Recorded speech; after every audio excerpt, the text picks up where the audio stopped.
Viss ir atkarīgs, vai tu vadā 100 kg paletes vai tur 3 tonnīgās paletes. Bet viņam taču ir hidrauliskais sūknis kvēlkļu piedzemē. Jā. Plus arī temperatūrā kādā strādā noteikti. Jā, nu, protams, baterijas kapacitāte samazinās, ja tu strādās minus 20 grādos. Jā, ja tu strādās, ņemot vērā tādas ziemas, kā mums ir.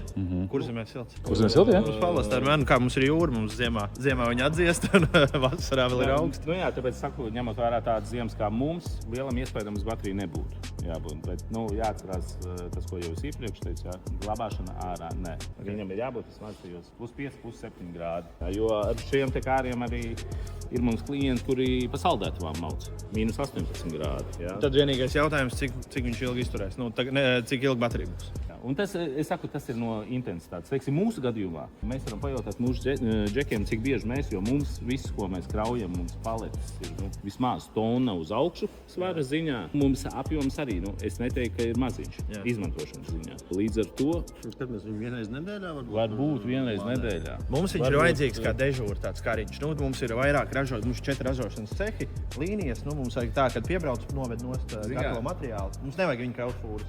Ar to mēs darām 5 tonnīgo kariņu. Mums viņai kā tā dežērējušo. Tur Tad jau nav vajag problēma. paku pavest nost, vajag to pavilkt. Tu pats izkristalizējies pie savu režīmu.